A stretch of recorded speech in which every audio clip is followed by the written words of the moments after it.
আসসালামু আলাইকুম ও রহমতুল্লাহ বরকাতুহ। আবার এলাম আপনাদের সামনে দু চারটি কথা রাখার জন্যে। খাস করে আমার বন্ধুগণ, আমার দোস্তগণ, আমার আল্লাহর নেককার বান্দাবান্দিদের সালাম, সকলে সালাম দিও। আসসালামু আলাইকুম ও রহমতুল্লাহ বরকাতুহ। আর সকলে আলহামদুলিল্লাহ তোমরা ভালো থেকো। আমি আলহামদুলিল্লাহ ভালো আছি। 30টা রোজা আমাদের সকলকে পাবন্দের সাথে ভালোভাবে আদায় করে তৌফিক দান করো আল্লাহ। আর আমাদেরও মোটামুটি আজকে তো 8টা রোজা হয়ে গেল, 9টা রোজা আজকে পড়ে গেল। আলহামদুলিল্লাহ ভালোভাবেই কাটছে রোজা, সকলের রোজা যেন ভালোভাবে কাটে। এবার এই কারণে আবার একটা ভিডিও করলাম, নামাজ নেই। নামাজ মানুষের প্রতি কী যে হচ্ছে বোঝা মুশকিল।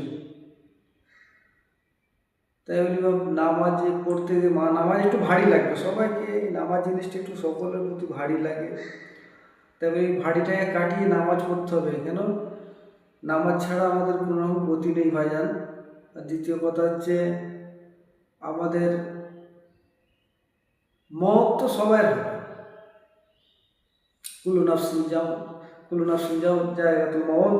আল্লাহ পাক মত সবার দরজায় সবসময় কাটি নাড়ছে, কখন এসে গেলে হয়। আমরা বেঁচে আছি, এটাই সবথেকে বড় আশ্চর্য ব্যাপার। মতটা সেরকম বড় আশ্চর্য ব্যাপার না। কেন? আমাদের একদিন মরতেই হয় ভাই, আজ নাহলে কাল। তাই বলি আল্লাহর কাছে একটা দোয়া চাইব, আল্লাহ পাক মতের আগে ভালোভাবে যেন এখান থেকে সব কিছু করে যেতে পারি আখেরাতের জন্য। নামাজ, রোজা, হজ, যাকাত, দান যতটুকু আল্লাহ পাক সমর্থ দিয়েছে করতে হবে।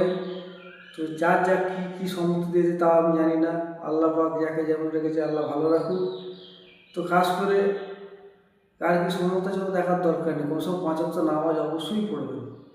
আর একটাই দোয়া করব, আল্লাহ পাক যেন আমাদের মত রাস্তাঘাটে না দেয়। আমাদের মত যেন ঘরে থেকে ভালোভাবে ইমানি হালতে কালমা শহীদ যেন আমাদের মত হয়। আল্লাহ পাকের কাছে যেন ভালোভাবে যেতে পারে, সেই দোয়া সকলের জন্য করব।